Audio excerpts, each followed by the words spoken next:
আবার একটি নতুন রেসিপি নিয়ে আপনাদের বাসায় চলে এলাম। তুয়ারের ডাল, আলু আর ডিম দিয়ে রেসিপিটি শুরু থেকে শেষ পর্যন্ত দেখবেন। উনান জ্বালিয়ে দিচ্ছি ডিম সিদ্ধ করার জন্য। ডিমটা সিদ্ধ হোক। ডিম সিদ্ধ হয়ে গেছে, ছাড়িয়ে নিচ্ছি।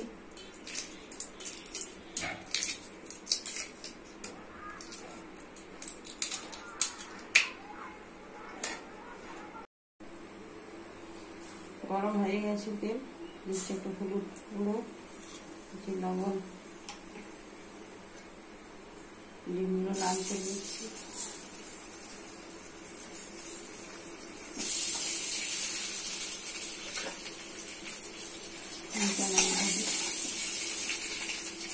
লাল হয়ে গেছে,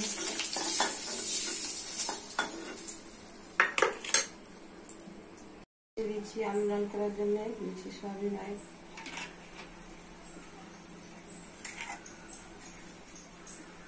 দিচ্ছি আলু,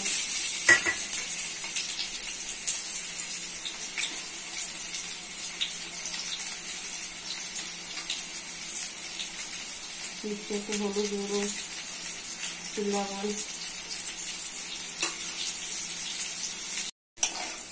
আলু লাল হয়ে গেছে, তুলে দিচ্ছি। গরম হয়ে গেছে, দিচ্ছি পেঁয়াজ কুচি। লাল হয়ে গেছে, দিচ্ছি আদা রসুন বাটা। ভালো করে আদা রসুন বাটাটা ভেঙে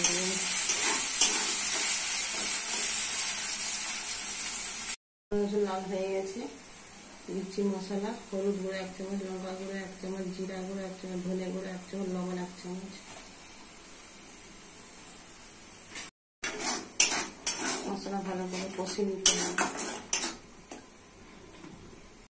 মশলা কষা হয়ে গেছে, ভেজে রাখা আলু,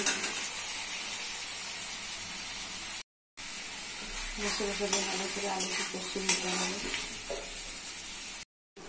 আলু কষা হয়ে গেছে, দিয়ে দিচ্ছি তুয়ারের ডাল।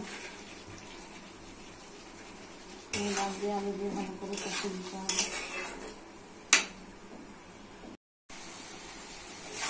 ভালো করে কষে নিতে হবে তুয়ারের ডাল আর আলু, কষে কষে রান্না করে নিতে হবে।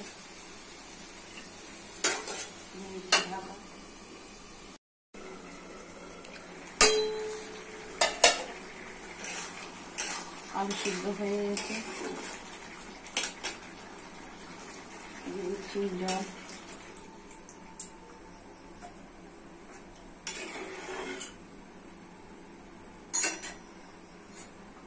দিচ্ছি ভেজে রাখা ডিম,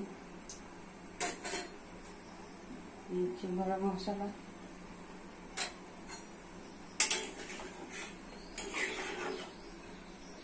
হয়ে গেলে নাম করে দেখাচ্ছি। তুয়ারের ডালের রেসিপিটি রেডি হয়ে যাবে। কত সুন্দর, কত টেস্টি, বাড়িতে করে খাবেন, পরিবার করে খাবেন। সাবস্ক্রাইব করবেন, সঙ্গে থাকবেন, পাশে থাকবেন।